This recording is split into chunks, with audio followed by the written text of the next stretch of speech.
네, 오늘 부활주일. 할렐루야. 주께서 죽음을 이기시고 부활하셨습니다. 이것이 우주에서 가장 위대한 사건이고 우리에게 있어서 가장 복된 소식이다 할 수 있을 것 같습니다. 우리가 그 은혜 안에 거하고 그 능력 안에 참으로 거할 수 있는 우리 모두가 되기를 주님의 이름으로 축원드립니다. 오늘 본문은 요한복음 21장을 보겠습니다.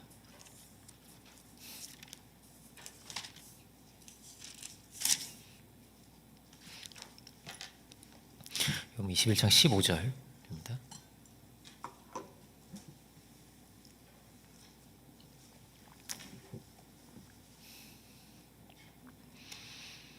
제가 봉독하겠습니다. 그들이 조반 먹은 후에 예수께서 시몬 베드로에게 이르시되 요한의 아들 시몬아 내가 이 사람들보다 나를 더 사랑하느냐 하시니 이르되 주님 그러하나이다. 내가 주님을 사랑하는 줄 주님께서 아시나이다. 이르시되 내 어린 양을 먹이라 하시고 아멘. 그리고 베드로 전서도 보겠습니다. 베드로 전서 1장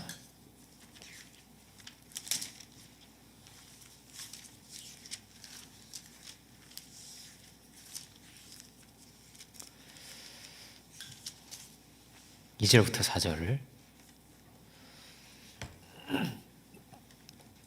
2절부터 4절을 제가 봉독하겠습니다. 곧 하나님 아버지의 미리 아심을 따라 성령이 거룩하게 하심으로 순종함과 예수 그리스도의 핏부림을 얻기 위하여 택하심을 받은 자들에게 편지하노니 은혜와 평강이 너에게 더욱 많을지어다.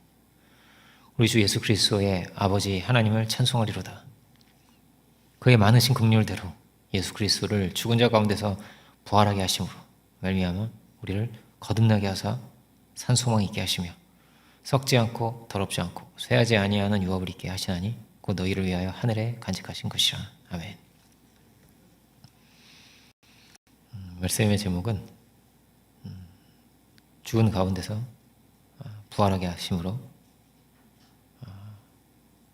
우리를 거듭나게 하사 이렇게 보겠습니다. 예수님께서 말씀하신 대로 그리고 성경에 그 기록된 대로 사흘 만에 부활하셨습니다. 아무도 이 역사 가운데 부활한 사람이 없죠. 예수님은 무덤은 있지만 예수님의 시체는 없습니다. 죽음을 이기시고 다시 사셔서 승천하셨다 이렇게 돼 있죠. 죽음을 이기신 주님은 참으로 하나님의 아들이셨다. 주님은 그렇게 죄 없으신 분이시고 모든 죽음의 권세를 깨뜨리시는 만왕의 왕이시다 하는 것을 주님께서 보여주셨습니다. 이것이 부활의 사건입니다. 예수님의 제자들이 예수님의 생전에는 대단하게 크게 어떻게 변화가 되진 않았습니다. 근데 이들이 부활의 예수님을 만나고 변화된 거거든요. 그죠? 부활의 예수님 만나고 나서 이들이 일시의 변화가 되게 됩니다. 예수님께서 부활하신 이후에 40일 동안 제자들과 함께 있었다는 것도 사도행전으로 그렇게 시작이 되어 있고요. 그러니까 어떤 변화일까요? 제자들은 어떻게 변화되었을까요? 제자들은 예수님이 죽으시고 예수님이 다시 사셨잖아요. 그죠? 근데 그 과정을 통해서 제자들도 죽고 다시 산 거예요. 제자들도 다시 죽고 산 것입니다. 그래서 새로운 생명으로 새롭게 빚어져서 그렇게 살아가게 되었다라는 것이죠. 예수님께서 이들에게 죽으시고 다시 사시면서 예수님이 어떤 분이신지가 너무나 확실해졌습니다. 그리고 이들의 가야 할 길도 너무나 분명해진 거죠. 예수님은 내가 길이다 이렇게도 말씀하셨는데 우리가 가야 할 길이 뭐죠? 그거는 십자가와 부활의 길입니다. 다르게 말하면 낮아져서 높아지는 길입니다. 섬겨서 주인이 되는 길입니다. 이 십자가의 사건을 인외적인 하나의 사건으로만 볼 수가 없고요. 예수님의 전체 삶을 우리가 십자가와 부활이라고 할 수 있습니다. 예수님은 낮아지셨고 섬기셨고 그 낮은 자리에 태어나시잖아요, 그죠? 태어나시고 그 낮은 자리에 있는 자들을 섬기시고 자기를 비우시고 대속물이 되셨다는 거예요. 종의 형체를 가지셨고 대속물이 되셨는데, 그러므로 하나님께서 예수님을 지극히 높으셨다는 거예요. 이게 빌립보서 2장의 말씀이죠. 지극히 높으셨다. 모든 이름 위에 뛰어난 이름을 주셨다. 모든 무릎을 예수 이름에 꿇게 하셨다. 가장 영화로운 주가 되셨다. 우리가 낮아질 수 있다면, 또 우리가 섬김의 길을 갈 수 있다면 우리도 영화로워질 것입니다. 이것이 영원한 생명의 길이요, 영원한 영광의 길이요, 아들의 길이요, 주께서 우리에게 보이신 길이에요. 그리고 우리와 함께 가고자 하시는 길입니다. 부활의 예수님이 이렇게 모든 것을 분명히 보여주셨습니다. 정말로 영원한 생명이 있고, 정말로 부활이 있고, 영원한 영광이 있고, 그죠? 어디로 가야 하는지, 어떻게 가야 하는지를 부활을 통해서 분명히 이들이 발견하게 되었습니다. 그렇구나, 이렇게 가야 되는구나, 여기 길이 있구나 하는 것을 알게 되었습니다. 그러면 그 길로 가야죠, 그죠? 제자들은 그 길로 가게 되었습니다. 갈 수밖에 없었던 것 같아요. 이게 살 길인데, 그죠? 여기에 생명의 길이 있는데, 이게 너무나 분명하고 너무나 확실하니까 그 길로 가게 되었습니다. 그런데 예수님의 부활을 예수님의 제자들만 아는 것은 아니었습니다. 로마의 병사들도 알았죠, 그죠? 그리고 제사장들도 알았습니다. 로마의 병사들에게 보고를 들었거든요. 마태복음을 보면 지성소의 휘장이 위로부터 이렇게 탁 찢어졌다고 되어 있습니다. 이 휘장은 엄청나게 두꺼워서 막 소가 여러 마리가 양 좌우에서 당겨도 찢어지지 않아요. 그 정도로 정말 무슨 얇은 이런 게 아닙니다. 커튼 같은 게 아니고요, 정말 두꺼운 그런 휘장입니다. 근데 그게 위에서부터 이렇게 찢어지면 하나님께서 마치 이렇게 종이를 이렇게 찢어버리듯이 위에서부터 이렇게 탁 찢어져 버린 거예요. 이 말은 이제 더 이상 지성소에 필요 없단 말이죠. 나는 이 지성소에 있지 않다, 이 말입니다. 주께서 성전이셨고 내가 삶 안에 일으키려 하셨죠, 그죠? 교회가 성전이 되었습니다. 믿는 자들이 성전이 되었습니다. 주님은 어디에 계시느냐면 믿는 자 안에 성령으로 계시고 우리 안에 계시다는 거예요.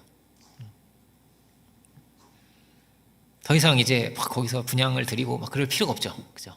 더 쓸모가 없는 것입니다, 이제는. 유대 성전은. 근데 그거를 누가 봤겠어요? 그걸 제사장들이 다 봤습니다. 그러니까 일어날 수 없는 일이 일어나는 거예요. 기적이 일어난 거죠. 막 그 성전이 흔들리기도 하고 그렇게 돼 있죠, 기록이. 그랬는데 믿지는 않았습니다, 제자들이. 제사장들이 그걸 보고도 회개하거나 믿지는 않았습니다. 그리고 오히려 계속 대적하죠. 이제 예수님의 시체를 제자들이 훔쳐갔다는 거짓말을 퍼뜨리면서 그 이후에도 계속 믿는 자들을 괴롭힙니다. 예수 부활 전하지 마, 이러면서. 전하지 마, 가만 안 둘 거야, 이러면서 계속 그 입을 어떻게든 막으려고 그래요, 그죠? 사실인데. 예수님이 부활하신 거를 봤으면 믿어야 되지 않겠어요? 알면 믿어야 되지 않겠어요? 그죠? 그런데 알아도 못 믿습니다. 예수님의 이 죽으시고 다시 사신 엄청난 은혜의 사건인데, 이것이 이 모든 것이 사랑이거든요, 우리를 향하신. 근데 이 사건이 제사장들이나 혹은 가룟 유다에게나 이런 이들에게는 아무 상관이 없는 거예요. 그러니까 이거는 알아도 못 믿는 거예요. 그러니까 지식의 문제가 아닌 거죠, 그죠? 지식의 문제가 아닙니다. 이거는 사랑과 믿음의 문제입니다. 그러니까 주님의 부활을 믿고 받아들이는 자는 변화되었다는 거예요. 주께서 그들을 변화시키셨다는 것입니다. 그래서 믿지 않고 받아들이지 않는 자는 부활의 사건이 나와 상관없는 사건인 거예요. 저 멀리 어떤 엄청난 분이 죽었다 다시 살았다, 이런 거예요. 나와는 상관이 없단 말이에요. 근데 제자들에게는 이 주님의 부활하심이라는 거는, 이 주님이 죽으심은 뭐냐면 주님이 말씀을 하셨거든요. 내가 아버지에게로 가서 나는 지금 너희 처소 예비하러 가는 거야, 이렇게 말씀하셨어요, 그죠? 죽으실 이유가 없어요. 죽으실 필요가 없어요. 예수님은 대속 제물이시기 때문에 죽으신 거예요. 의로우신 분이시지만 재판을 받으실 필요도 없어요. 그렇게 고난과 핍박을 그 고통을 겪으실 필요가 없는 분인데 우리의 죄를 지시고, 그렇게 우리의 죄를 지시고 우리의 앞길을 예비하시고 우리의 처소를 예비하러 가신 거란 말이에요. 우리를 살리시기 위해서, 우리를 그 죄에서 건지시기 위해서 이 모든 것을 겪으신 거란 말이에요. 주님이 다시 사셨으면 그러면 우리도 다시 사는 겁니다. 주님이 다시 하셨으면요, 그럼 우리의 죄를 확실하게 가져가신 겁니다. 주님이 다시 하셨다? 그럼 주님 안에서 우리도 사는 거예요. 주님은 죽은 자를 살리시는 분이시거든요. 나사로를 살리시는데 주님께서 나사로야 나와라 그러니까 나와요. 그죠? 무덤을 열고 나오는데 죽은 지 나흘이 돼가지고 막 이제 썩었다, 막 냄새가 난다. 그런데도 문을 열라고 하시면서 부르시잖아요. 그죠? 100년 지나면 못 살리겠어요? 그죠? 나흘엔 살리셨잖아요. 그죠? 나흘이니까 살렸지 닷새째는 못 살리셔, 이런 게 아니거든요. 1000년이 돼도 살립니다. 그죠? 누가 그런 얘기를 하더라고요. 나사로야 나와라 이랬으니까 나사로가 나온 거지, 다 나와라 이랬으면 이제 그 무덤 다 일어났다. 다 일어났다. 근데 나사로를 이렇게 딱 지명을 하셨기 때문에 나사로가 나왔다는 거예요. 이게 주님의 권세라는 것입니다. 주님의 은혜이고 주님의 능력입니다. 그러니까 사도들은 너무나 기쁜 거예요. 주님은 우리를 위해서 이렇게 제물이 되셨고, 우리의 죄를 다 불사르시고 이렇게 다시 사셨구나, 우리의 죄를 이렇게 다 가져가셨구나, 우리를 구원하시려고 이 모든 권한을 다 받으셨구나 하는 것이 너무나 확실해진 것입니다. 사도 바울이 그렇게 말하죠. 사도 바울은 예수님 생전에는 예수님 못 본 사람인 것 같아요. 그죠? 생전에 예수님을 보거나 쫓아다니거나 듣거나 이러지 않았습니다. 근데 그가 그렇게 말합니다. 나를 사랑하사 나를 위해서 자기 몸을 버리셨다, 예수님께서. 이제 내가 사는 것은 나를 위해 내 목숨, 나를 사랑하사 나를 위하여 자기 몸을 버리신 하나님의 아들을 믿는 그 믿음 안에 사는 것이라고 합니다. 나를 사랑하셨다는 거예요. 나를, 우리를도 아니야. 우리를, 이스라엘을, 온 민족을, 온 세계를 사랑하사도 아니고 나예요. 나를 사랑하신 거라고. 나를 사랑하신, 나를 위해서 자기 몸을 버리신 거라고. 이게 참 중요합니다. 주님은 누구를 사랑하신 거예요? 나를 사랑하신 거예요. 목사님을 사랑한 것도 아니고, 간사님을 사랑한 것도 아니고, 저 은혜로운 사람을 사랑한 것도 아니고, 누구라고요? 나를 사랑하신 거예요. 그죠? 나를 위해서 주께서 저렇게 자기 몸을 버리셨구나. 그것을 내가 받아들이는 것입니다. 그러니까 그 희생으로, 그 사랑으로 그것을 나를 향하시는 것으로 내가 받아들이는 것이 신앙입니다. 이게 가장 중요한 거예요. 그 사랑이 나에게 와서 뭐가 되는 거예요? 생명이 된 것입니다. 그 사랑이 나에게 생명이 되었다. 참으로 나를 사랑하셨고 나에게 생명을 주신 주님께서 나의 생명을 영원히 보존하시고 지키시고 죽는다 할지라도 다시 살리시고, 우리는 그 능력과 그 은혜 가운데 영원히 있는 거란 말이에요. 그죠? 영원히 있는 것입니다. 이것을 우리가 믿음으로 받아들이는 거죠. 그렇습니다. 우리는 아멘하고 받아들이면 되는 겁니다. 나를 사랑하셨어. 이렇게 나를 사랑하셨어. 나를 위해서 그 목숨을 생명을 주셨어. 그런데 받아들이지 못하는 사람들도 있습니다. 어떤 사람들일까요? 자기 의의가 있는 사람들입니다. 유다가 자기가 큰 죄를 범했음을 깨달았습니다. 이건 아니었는데, 내가 정말 하나님의 아들을 팔아서는 안 됐었는데 하는 것을 그가 깨달았습니다.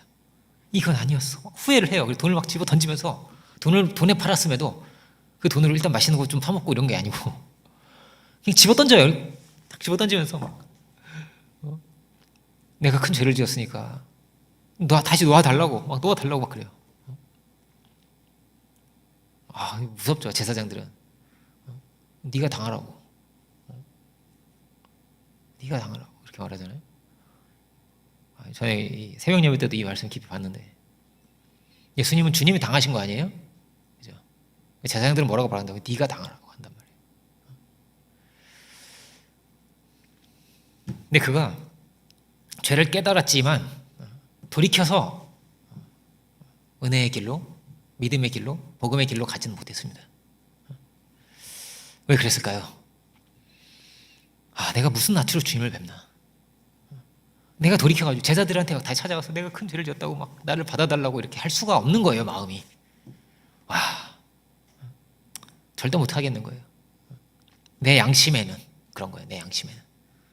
내 의로는 그럴 수가 없는 거예요. 아무리 생각해도 나는 안 되겠는 거예요. 이제 나는 실패한 거예요. 나는 망한 거예요. 이건 돌이킬 수가 없어요. 보니까 자기가 볼 때는 아무리 봐도 돌이킬 수가 없어요. 안 되겠다. 죽는 것밖에 없는 거예요. 아무리 생각해도. 누가 그렇게 생각했다고요? 유다가 그렇게 생각했어요. 하나님도 그렇게 생각하셨을까요? 하나님이 너는 죽어야 된다 그러실까요? 아니거든요. 그런데 유다는 그렇게 생각했습니다. 마귀는 뭐라고 말할까요? 마귀는 그렇게 말했죠. 네가 살아서 뭐 하겠니? 마귀는, 그죠? 근데 이게 자기의 판단인 거란 말이에요. 유다 자기의 판단이에요. 난 안 되겠다. 내가 살아서 뭐 하나? 예수님의 사역에도 막 천국의 잔치가 열리는 거예요. 죄인들이 회개하고 병자들이 치유함을 받고 너무나 기뻐요. 근데 거기에서 판단하는 사람이 있는 거예요. 야, 주님이 저런 죄인하고 같이 하시네. 야, 저런 죄인의 섬김을 받으셔? 아이고, 자기 선지자라면 저걸 알 텐데, 죄인인 걸. 속으로. 예수님이 그 속에 있는 것도 다 아시고 그냥 말을 하세요. 시몬아, 이렇게 부르시면서 말씀하시잖아요. 그 천국의 잔치를 함께 기뻐하고 막 즐거워하면 되는데, 그러지 못하던 사람들이 있다는 거예요. 당자의 형이 그렇죠. 막 같이 막 그 소고기 같이 뜯어 먹으면서 이렇게, 그죠? 야, 너랑 같이 먹으니까 진짜 최고 맛있다 이러면서 막 뜯어 먹으면 되는데 그럴 수가 없고.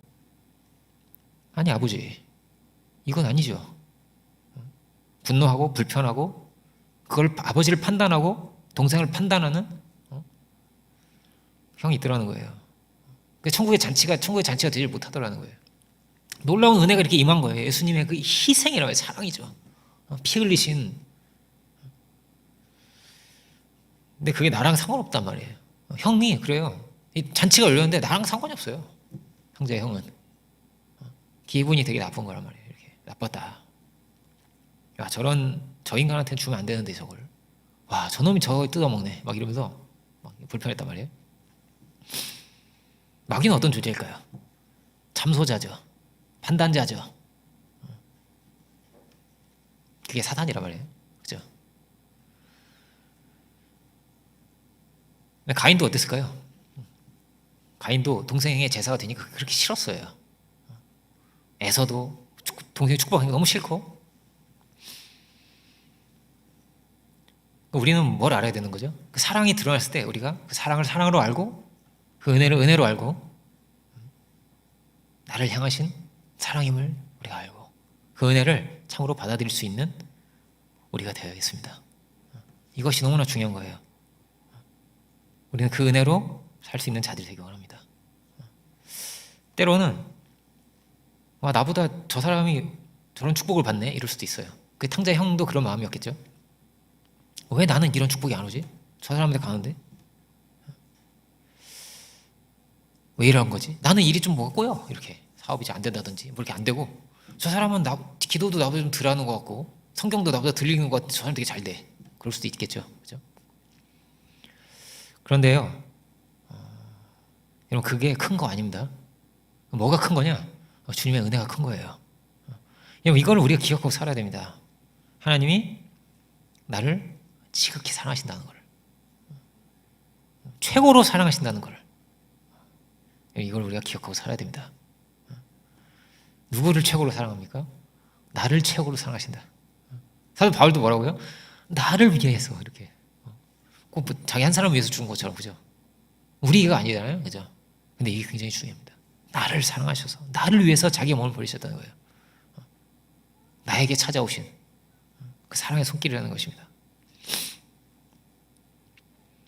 그 사랑을요, 비교하면 안 돼요. 왜 저 사람은 저런 축복을 주시나요? 나는 이게 뭐죠? 이거는 어리석은 것입니다. 제가 그런 얘기, 베드로가 이런다고 생각해 보세요. 난 왜 이렇게 무식하냐고. 난 왜 어부 집안에 태어나냐고. 나도 저렇게 바울같이 저런 집에 태어났으면 내가 헬라 말도 잘할 수 있고 많이 배웠을 텐데 왜 이렇게 이 못난 나를 왜 부르셨냐고 이러면서 이렇게 늘 사도 바울을 볼 때마다 열등감이 생기고 불편하고 어부 콤플렉스. 못 배운 콤플렉스에 막 빠져있다. 사도 베드로가. 그럴 필요가 없죠. 왜요? 주께서 나를 사랑하신 그 은혜와 그 사랑에는 피할 수가 없으니까요. 그런 거가 다 이렇게 다 작아지는 거예요. 세상은 그게 굉장히 큰 거란 말이에요. 근데 그런 게 다 작아지는 거예요. 주의 은혜가 너무나 크고 놀랍기 때문에. 주님은 부활 이후에 물으십니다. 제자들에게. 특히 이제 오늘 본문은 베드로에게 물으십니다. 네가 나를 사랑하냐고 물으십니다. 근데 베드로가 주님께 돌아붙진 않아요. 주님은 나를 사랑하시나요? 그러면 이렇게 주님이 베드로에게 묻는데 나를 사랑하느냐? 이렇게 물으시는데 베드로가 예수님에게 반문하지 않았습니다. 왜냐하면 그렇게 물을 수 없죠. 예수님은 생명을 다하셨고 이미 모든 더할 수 없이, 그죠? 더할 수 없이 모든 물과 피를 다 쏟으시면서 그 사랑을 드러내셨기 때문에 죽으심으로 그 모든 사랑을 다 보여주신 거예요. 끝까지 제자들을 사랑하시고 섬기신 거죠.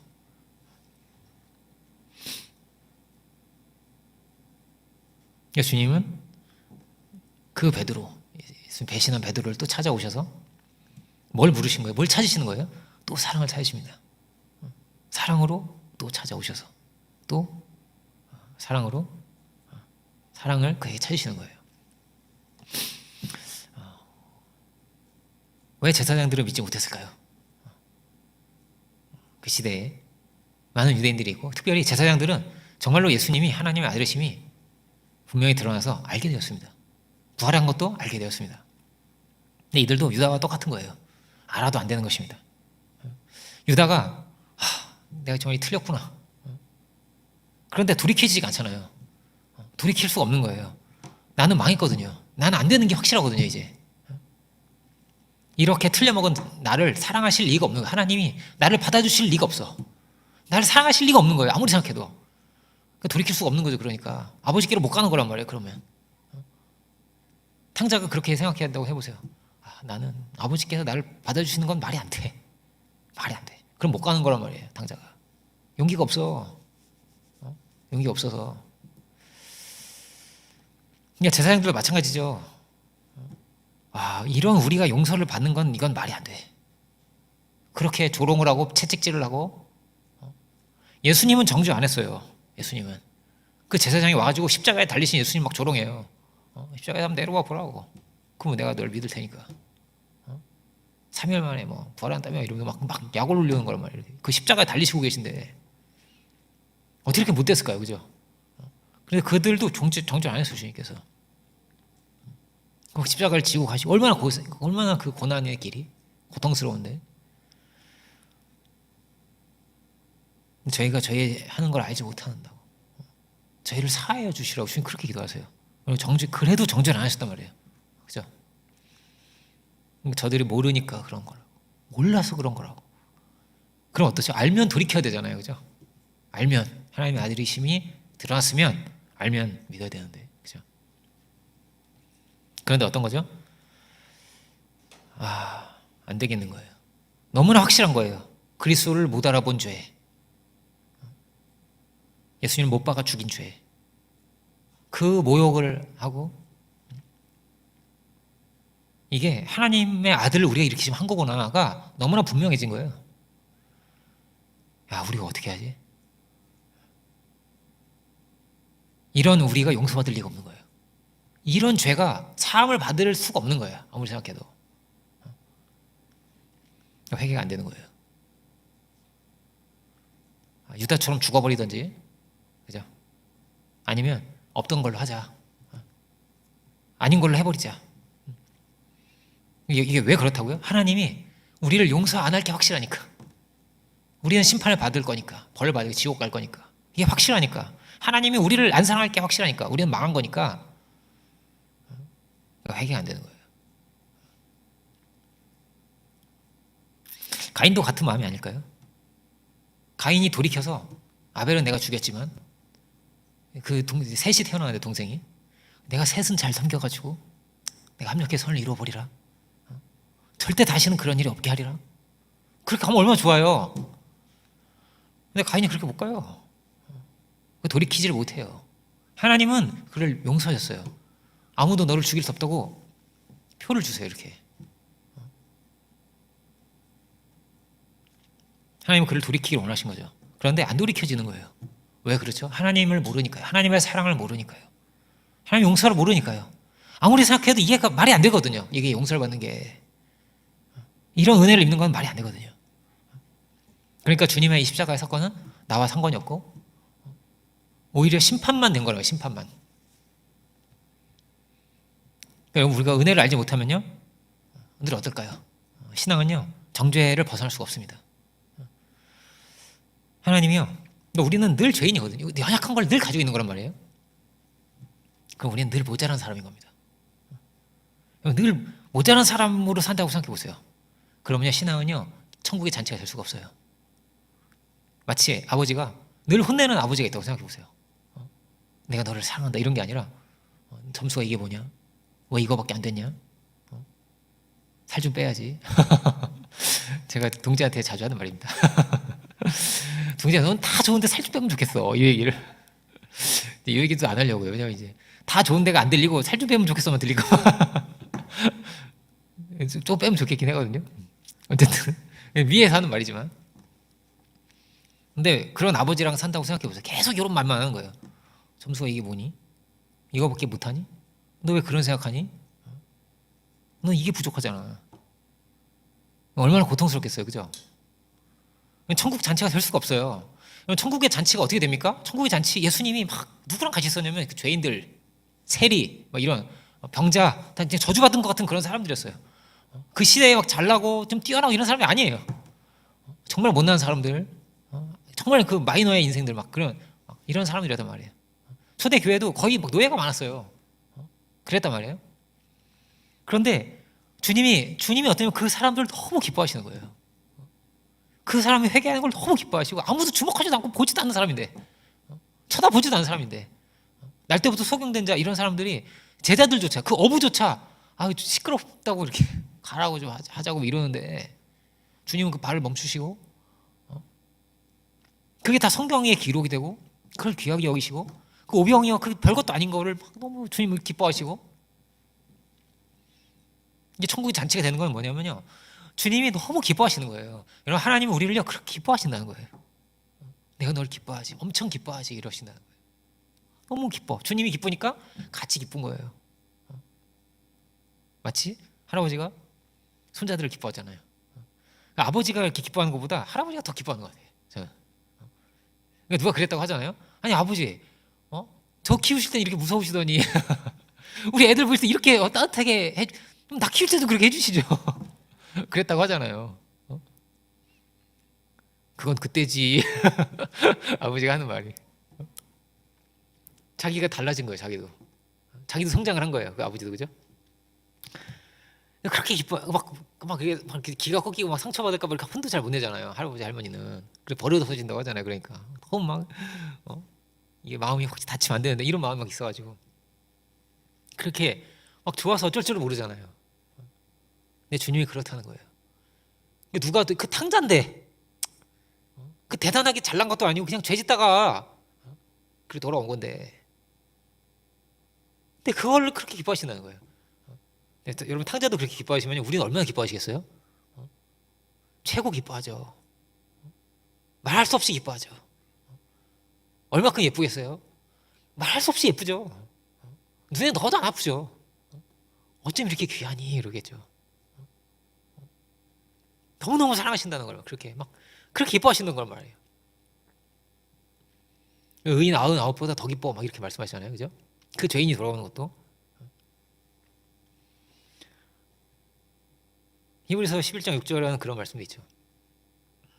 찾기만 해도 상을 준다고. 자기를 찾는 자들에게 상 주신 이신 믿어야 할지니라고. 찾는데 무슨 왜 상을 줘요?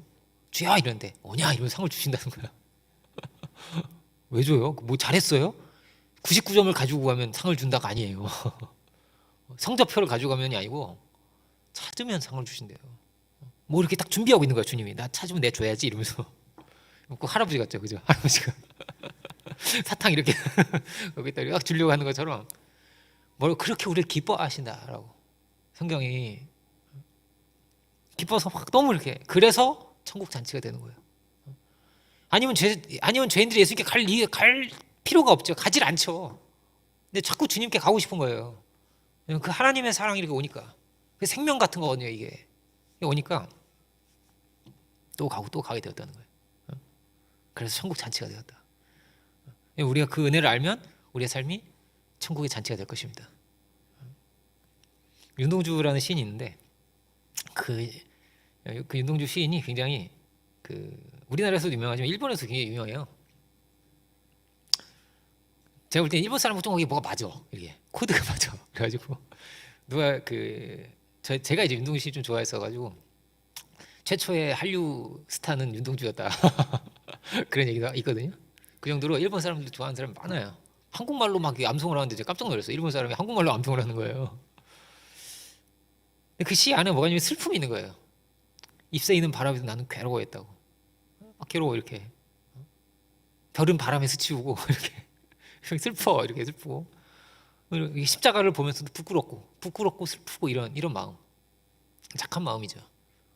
왜냐면 막 독립운동을 막 다른 친구들 막 하는데 막 대한독립 만세 막 이러고 막 태극기를 흔들면서 막 총에 맞으면 맞고 막 이러는데 자기는 무서워서 못 하겠는 거예요. 저항시 시로 써가지고 내고 줄 써가지고 당당하게 앞에 막 태극기를 막 흔들고 이러고 못 하겠는 거예요. 이렇게 하니까 그게 너무 부끄러운 거예요. 자기가 그것도 귀한 건데 막 시를 쓰는 것도 귀한 건데 그렇게 하는 것도. 근데 늘 그들 앞에 그들을 볼 때는 참 부끄럽고 미안하고 죄송하고 주님 볼 때 막 이런 거예요. 그런 마음이 이렇게 있는 거예요. 계속 부끄럽고 죄송하고 그러려면 끝이 없죠.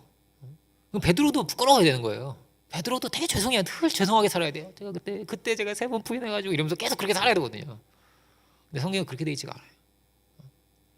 이게 착한 건데 유동주에 착한 거잖아요. 근데 믿음은 그렇진 않아요. 양심 없이 살아라 이런 얘기는 아니에요. 자고가 믿음은 그게 아니라는 얘기예요. 란 말이에요.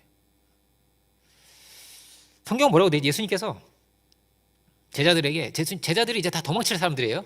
그죠? 도망칠 제자들이고 예수님 3번 부인할 거고 조금 있으면. 그런데 그들에게 담대하라고 하세요.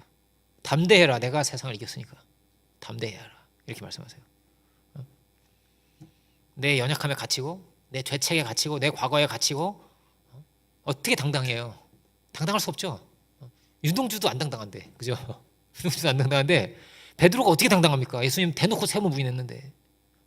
그것도 제일 도움이 필요할 그때에 예수님을 변호하지도 못하고 3번을 부인하고 도망친 사람인데 그 재판 그 현장에서 도망친 사람인데 예수님 편에 있는 증인이 아무도 없잖아요. 원래 재판은 증인이 중요한 거거든요. 증인이 없어요. 아무도 없어요. 거짓 증인만 나와가지고 막 헛소리를 하는데도 그걸 보고만 있었어요. 베드로가. 그리고 도망쳤단 말이에요. 그럼 베드로는 당당하면 안 돼요. 환하게 웃으면 안 돼요. 예수님 3번 부인해놓고 웃음이 나오겠어요? 이런 막 죄가 있는데. 근데 베드로가 너무나 당당한 거예요. 담대하게 선포하고 당당하게 설교하고 주의 은혜에 축복을 빌어주고 말하면 이런 거죠. 나는 주님이 나를 사랑하신다고, 난 너무나 행복하다고. 부인한 사람이 예수 부인한 사람이 나는 기뻐요. 정말 기뻐요. 주의 예수 사랑 내 기쁨 내 안에 찬양 있잖아요. 막 그 찬양을 막 부르면서 그게 되게 빠르잖아요. 예수 안에서 이러면서 베드로가 부른다고 생각해 보세요. 원래 좀 베드로가 당당하긴 하지만 원래 좀 허풍이었잖아요. 허풍. 말하게 제가 어디든 갑니다 주여 이랬던 사람인데 나중에 진짜 당당해진 거거든요. 그죠? 죄가 다 드러났는데 사복음서에 다 기록돼 있는데 다 그걸 사람들이 읽고 있는데, 그죠? 그 자격 없고 부족하고 이게 너무나 분명히 드러나는데도 너무나 당당한 거예요. 막 더 빛이 나는 거예요. 사람이 어떻게 저럴 수가 있을까? 이게 정말 중요한 거잖아요. 이전의 것은 지나가고 우리는 새 것이 되어야 되는 거니까. 새로운 사람이 된 거란 말이에요. 베드로가. 그건 다 지나가 버린 거란 말이에요. 죽고 다시 산 거란 말이에요. 베드로는. 그 사람이 죽었어요. 주님과 연합하여서. 죽고 다시 산 거란 말이에요. 베드로는. 과거에 연예인들이 막 그 학력을 위조한 사건들이 막 이렇게 나타난 일이 있었습니다. 오래전에 한 10년 넘는 것 같아요. 그때 이제 제가 어느 기독교인의 간증, 한 중견 배우예요. 한 50대? 예, 어떤 이제 중견 배우가 간증을 하는 거예요. 간증을 듣는데 너무 고통스러운 거예요. 이 자매 이제 성함이 제가 기억이 안 나네요. 어쨌든 간증을 하는데 대단한 게 아니에요. 이제 연극영화과를 졸업을 했냐 중퇴를 했냐 이거예요. 중퇴인데 졸업이라고 쓴 거예요. 그것도 자기가 쓴 것도 아니고 자기 매니저가 이렇게 쓴 거야. 이렇게 졸업 이렇게 쓴 거예요. 졸업 안 하고 중퇴했는데 그냥 연애 활동이 바쁘다 보면 뭐 중퇴할 수도 있는 거 아니에요. 그게 중요한 게 아니잖아요. 연애 활동을 잘하는 애가 중요하지. 근데 그거를 언급이 되니까 자꾸 이제 막 그런 사람이 막 나오면서 이게 언급이 되고 이러니까 너무 고통스러운 거예요. 이게 사람들이 다 자기만 쳐다보는 거고 그래서 집 밖으로 나올 수가 없더래요. 나중에 탈모가 진행되는데 막 머리에 막 한 주먹씩 머리카락이 빠지는 거예요. 너무 고통스러워. 너무 수치스럽고 죽고 싶고 막 이런 거예요. 마음이 막 너무 고통스러워서. 그 대단한 거 아닌데 그죠? 중퇴 졸업 그게 뭐 중요해요. 스타가 됐는데 이미 그죠?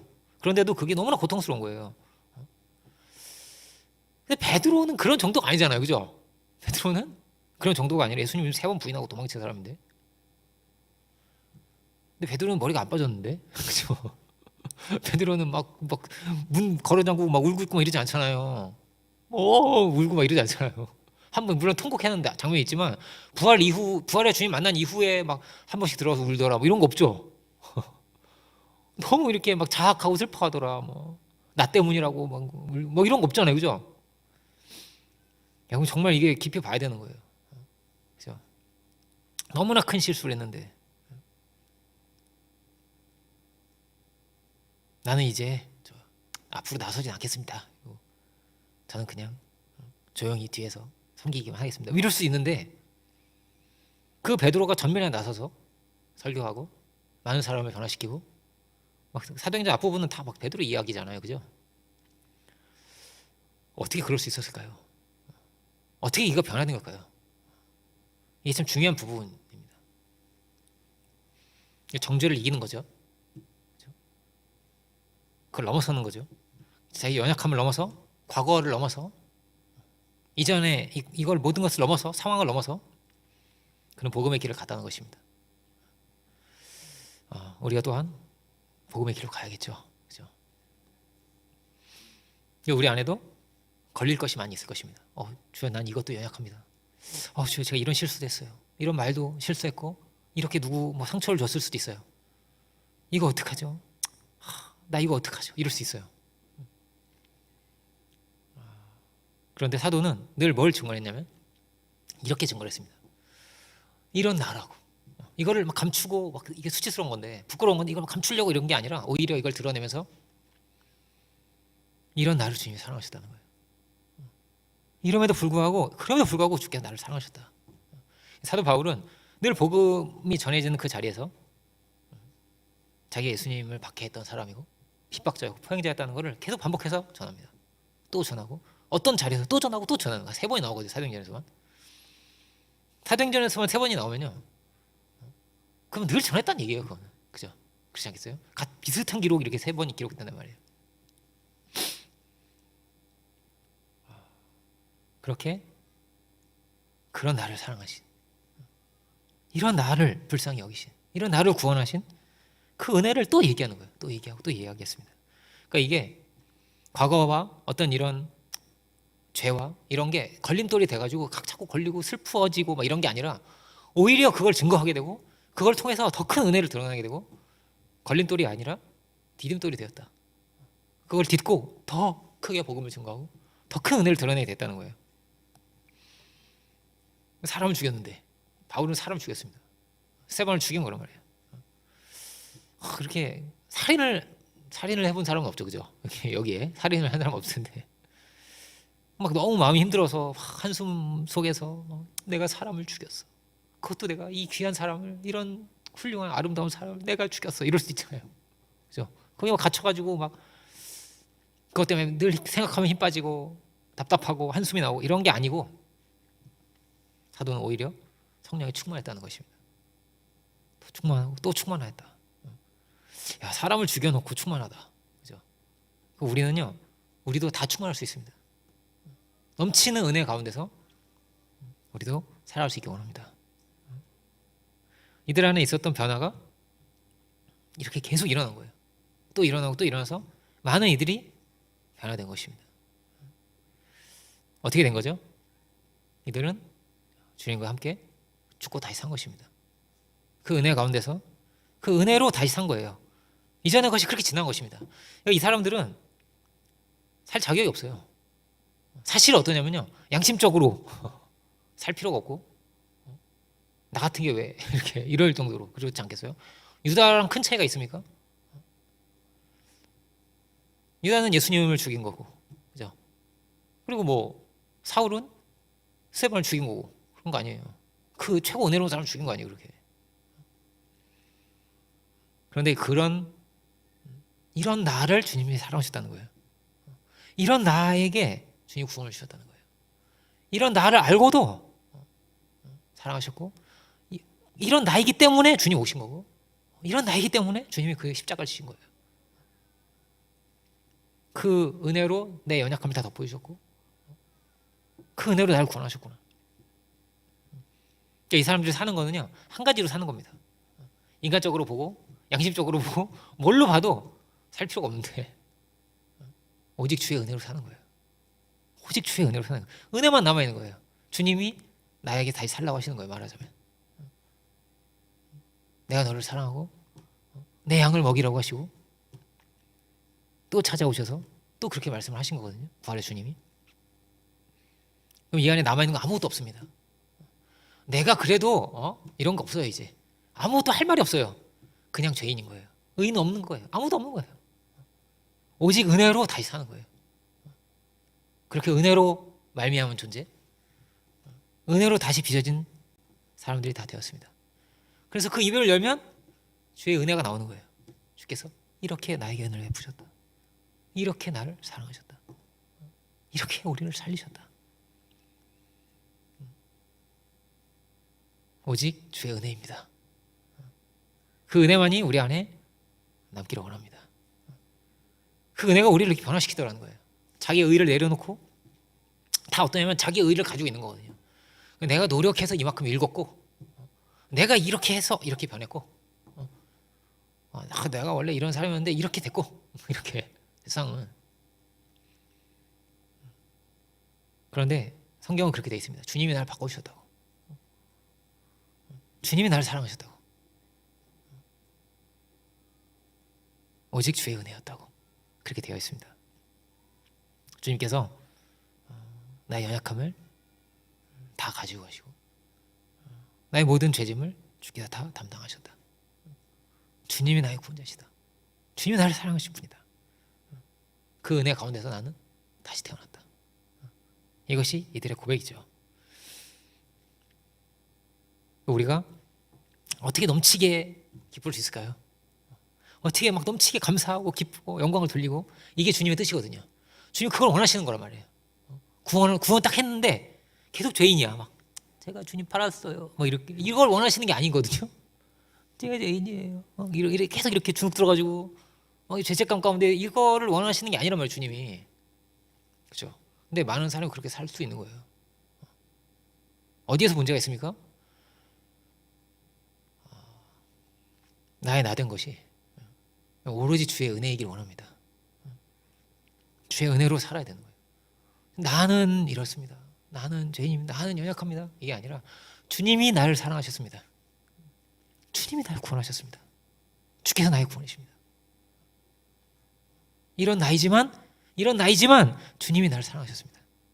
이것이 믿는 자들의 고백입니다. 자꾸 내 의, 내 고집, 그래도 전 안 돼요. 이런 나는 안 된다. 자꾸 나의 생각이 앞서고, 아무리 생각해도 하나님이 저 사람은 이만큼 사랑할 수 있지만 나는 이만큼밖에 안 사랑하실 것 같아. 아무리 생각해도 내가 그렇게 생각하잖아요. 그럼 그 안에 갇혀 사는 거예요. 그거만 먹고 마시고 사는 거예요. 막 진수성찬을 막 차려놨어요. 하나님께서 막 성경에 막 은혜의 잔치를 막 열어놨는데 거기서 이제 이렇게 상추 하나 뜯어먹고 나오는 거예요. 난 내가 먹을 자격은 요거밖에 없지. 내가 이거 이상 더 먹을 수 있겠어? 난 죄인인데. 그러면 그만큼 누리고 사는 겁니다. 그러면 뭐라고? 의인은 없고요. 아무도 없어요. 차이가 있습니까? 유다와 차이가 있습니까? 베드로와 차이가 있습니까? 빌라도와 차이가 있습니까? 제사장들과 우리가 큰 차이가 있겠습니까? 대단한 의인이겠습니까 우리가? 아니요. 한 가지입니다. 은혜로 사느냐예요. 은혜로 사느냐.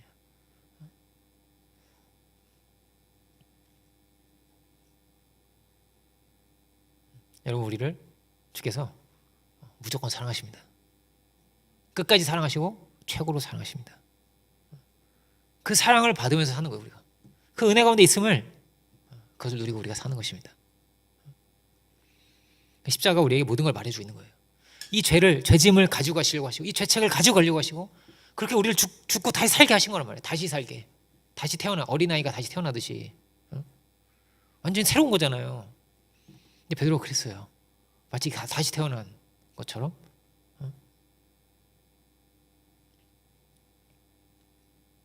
근데 마귀는 자꾸 과거를 보게 하겠죠. 뒤를 보게 하겠죠. 그래도 네가 팔았지, 네가 부인했지, 네가 누구 상처 줬지, 네가 이랬지. 마귀는 그럴 거란 말이에요. 그죠? 우리는 주님을 바라봐야겠습니다. 자기를 계속 쳐다보잖아요. 끝이 없어요. 막 계속 이렇게 그런 사람 있잖아요. 강박처럼 이렇게 계속 손 씻는 사람 있잖아요. 손도 씻고 막 손에 병균이 있는 것 같고 막 이래가지고 그 손에 세균이 많다는 걸 처음 발견한 사람이 그렇게 빨리 죽었다잖아요. 계속 손 씻다가 또 손 씻고 또 늘어난 것 같아. 또 손 씻고 손 씻다 죽었다는 거예요. 이렇게 손 씻다가. 그래도 괜찮은데 주님 우리 사랑하시는데, 그죠? 주여 제가 이런 생각했어요. 막 이럴 수도 있고, 제가 누구 상처 줬어요. 이럴 수도 있고. 상처 주란 얘기는 아닙니다. 그죠? 주란 얘기 아니에요. 근데 뭐라고요? 마귀가 뭐라고 참소를 해도 주님은 그 모든 것을 덮고도 넘을 만큼 우리를 사랑하십니다. 그 모든 것을 넘어서 우리에게 생명을 주십니다. 그러니까 마귀는 그 십자가의 은혜죠. 그 십자가의 그 사랑을 어떻게든 가리는 거예요. 십자가와 우리가 상관이 없게 하는 것입니다. 나를 향하신 사랑은 아니라고 말할 것입니다. 사도 바울은 뭐라고 말하죠? 사도 바울이 누구라고? 사람 죽인 사람이란 말이에요. 근데 그가 하는 말입니다. 나를 위해서, 이런 나를 위해서, 이런 못된 나를 위해서, 이런 못난 나이기 때문에 주께서 오셔서 나를 사랑하신 거라. 어떻게 주여 이런 저를 사랑하셨습니까? 그 은혜와 빚진 자라면 큰 빚을 져서 너무나 기뻐 감사한 거예요. 이게. 근데 마귀는요, 어떻게든 그 은혜를 가려고 합니다. 넌 자격이 없지, 이렇게 말할 것입니다. 넌 이런 죄인이지, 이렇게 말할 것입니다. 우리는 오직 은혜만을 구하기 원합니다. 예수님께서 이렇게 제자들에게 생명의 떡을 주세요. 부활하신 주님이 에마오로 가는 제자들에게 뭐 그렇게 떡을 떼어 주잖아요, 그죠? 근데 그걸 받아 먹고 이런 얘기는 없어요. 어쨌든 그 떡을 받고 이들이 부활의 예수님을 발견하게 됩니다. 그 떡이 뭐냐면 예수님 자신이에요. 그 의미가 그렇거든요. 예수님이 찢어지신 거란 말이에요. 예수님이 죽으신 거란 말이에요. 그렇게 그 사랑을 주셨고, 그 사랑을 받은 자들이 예수님 부활의 예수님 발견했다는 거예요. 그죠? 예수님의 생명은, 예수님의 희생은 어디에 있는 거죠? 나에게 와 있는 거란 말이에요. 내가 이거 받은 거예요. 나를 향한 사랑이구나를 받은 거예요. 근데 유다는 이거 못 받죠. 사랑으로 제사장이 이걸 받을 수 있겠습니까? 다 있어도 못 받죠. 그죠? 나는 안 될 것 같고, 요거는 안 될 것 같고, 하나님이 나를 이런 복은 안 주실 것 같고, 이런 일체의 모든 것이 다 허물어지기 원합니다. 뭐라고요? 하나님 나를 최고로 사랑합니다. 최고로 축복합니다. 최고로 잘 되기를 원하십니다.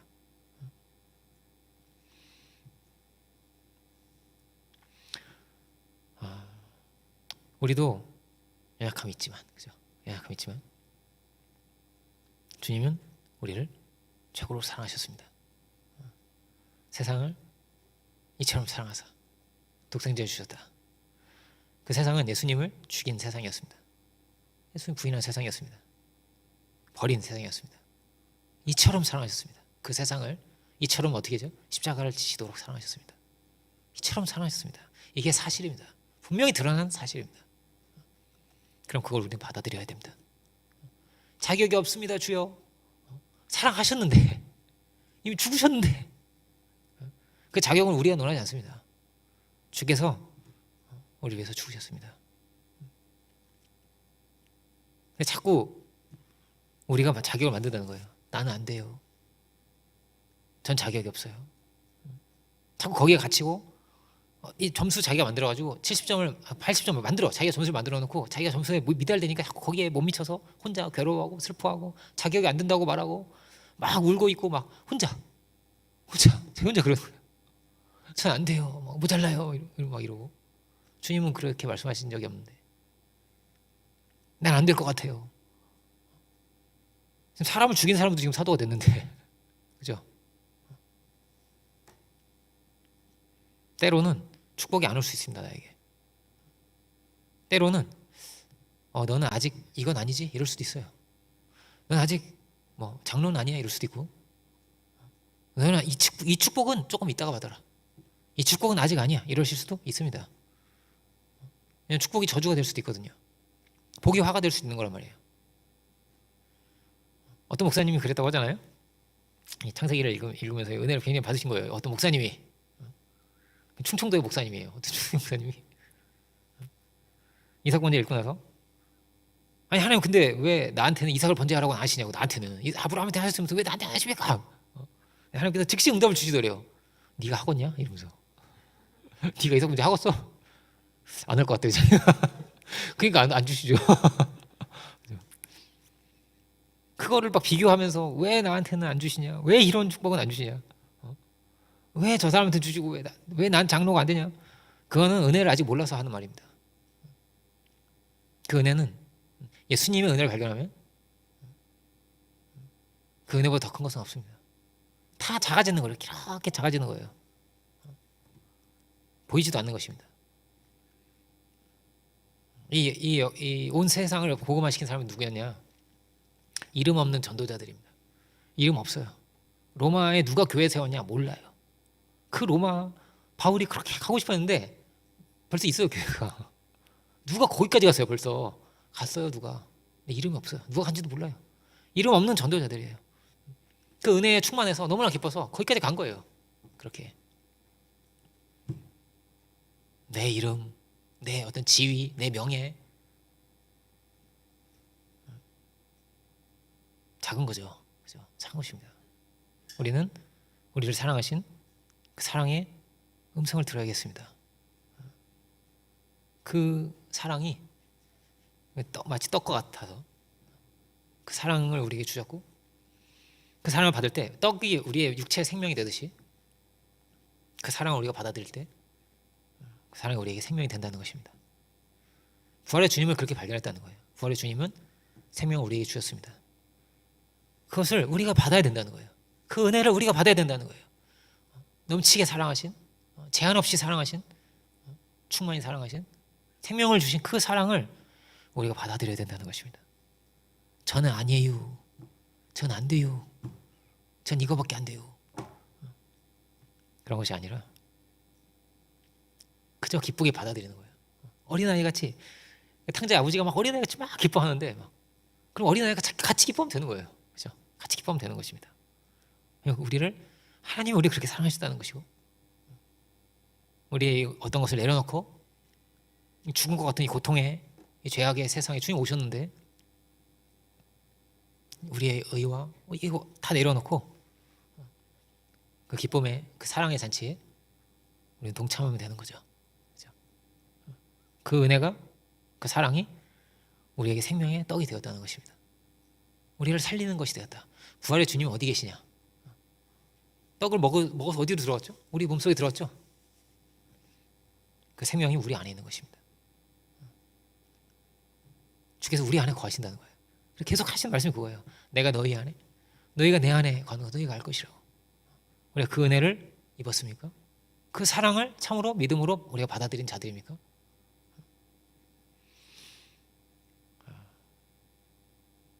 주님의 부활이 우리에게 이렇게 생명이 되었습니다. 주님의 희생이, 그 십자가가 우리에게 이렇게, 그 사랑이 우리에게 생명이 되었습니다. 근데 늘 어떤 문제가 있다고요? 내가 하나님의 은혜를 제한하는 것은 없는가? 주님은 이 죽음을 넘어서 오셨는데 그 모든 걸 다 넘고 견뎌서 막 그걸 뚫고 이렇게 오셔서 끝까지 사랑하신 거거든요.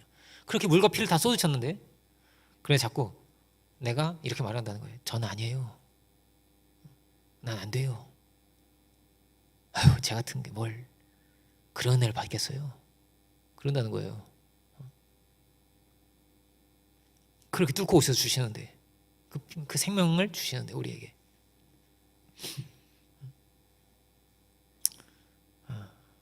제가 그런 얘기합니다. 마귀가 양심을 말할 수 있습니다. 마귀가 뭐라고 말할까요? 야, 네가 양심이 있으면 그래 은혜 받을 수 있냐? 양심이 있으면? 네가 무슨 아들이냐, 네가. 마귀가 그렇게 말하지 않겠어요? 이것이 양심의 한계입니다. 양심적으로 살지 말라는 얘기 아니에요. 한계가 있다는 거예요. 양심의 종교, 율법의 종교의 한계입니다. 그 모든 것을 넘어서 주님은 우리를 사랑하신 겁니다. 탕자가 그렇게 말을 하는 거예요. 아무리 자기가 생각해 볼 때, 양심적으로 생각해 볼 때, 내가 무슨 아들이라고 일컬음 받겠냐. 그냥 우리 품꾼들도 그렇게 부유한데, 품꾼들도 그렇게 풍족한데, 품꾼의 하나로 여기 달라고 하고 내가 가야지 이러고 간다는 거예요. 그런데 아버지는 뭐라고요? 그건 자기 생각이에요. 그건 내 생각일 뿐이에요. 아버지는 그거 듣지도 않아요. 제 품꾼의 하나로 여기 이렇게 말 끝나기 전에 벌써 양 잡고 소 잡고 있고 막 기뻐하고 있고. 예수님, 하나님은 근데 양심적으로 그게 맞죠. 착한 마음이잖아요. 근데 뭐라고요? 복음은 아니라고요. 그게 양심이 좋은 것이지만, 근데 마귀는 양심을 가지고 올 수도 있습니다. 양심적으로 생각을 해봐. 너의 죄가 이렇게 많잖아. 이런 실수를 이렇게 오랫동안 이렇게 많이 쌓아왔잖아. 그래 안 그래? 마귀가 그렇게 말할 수 있습니다. 그러면 우리가 마음을 활짝 열고 기쁜 마음으로 막 할아버지한테 달려가듯이 그렇게 나아갈 수 없습니다. 그래, 맞아. 네 말이 맞지. 그래, 내가 무슨 낯으로 하나님께 그렇게 나아가겠어. 그러면요, 넘치고 충만할 수가 없어요. 충만할 수가 없어요. 그건 절대 주님이 원하신 게 아닙니다. 난 죄인이야 이러면 안 된다니까요. 그죠? 할렐루야! 그렇게 살기 원합니다. 기뻐하고 영광을 돌리고. 누가 사도가 될 수 있습니까? 배신자가 사도가 되고 살인자가 사도가 되고 다 사도 될 수 있습니다. 근데 뭘 알아야죠? 그 제한 없는 하나님의 놀라우신 은혜를 알아야 됩니다. 그 사랑을 알아야 됩니다. 그 은혜에 막 충만한 사람들이, 넘치는 사람, 다 죄인인데 다 배신자가 다 도망쳤고 막 이랬거든요. 근데 그 사람들이 막 은혜가 충만하고 넘쳐서 그들이 사도행전의 시대를 열어갔습니다. 그 은혜를 막 전했습니다. 우리가 또한 그 은혜를 드러내고 전할 수 있기 원합니다. 오직 은혜로 말미암은 우리들이 되기 원하고, 그 은혜만을 증거하며 드러낼 수 있는 우리들 모두가 되기를 주님의 이름으로 축원드립니다. 기도하겠습니다.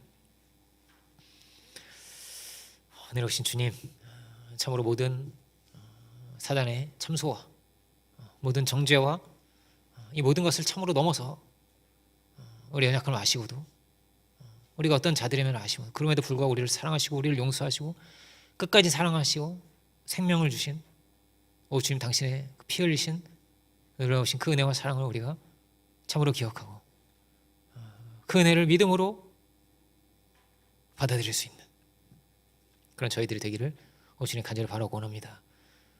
그 주님의 희생이, 그 십자가가 우리에게 생명이 되었음을, 우리의 구원이 되었음을, 우리를 다시 살게 하는 당신의 놀라우신 은혜임을 오 주 우리가 늘 선포하고 고백하고 드러낼 수 있는 우리들 모두가 오 주님 다 되게 하여 주옵소서. 우리 안에 내려놓지 못하는 우리의 고집이 있습니까? 우리의 의가 있습니까? 주님, 우리가 은혜로 죽고 다시 산 자들이 되게 하시고 참으로 그렇게 주님과 사랑으로 연합되어 당신의 그 은혜를, 그 사랑을, 그 능력을 드러내며 살아갈 수 있는 우리들 모두가 주님 다 되게 하여 주옵소서. 주께 모든 영광 올려드리기 원하고 예수 그리스도 이름으로 기도드립니다.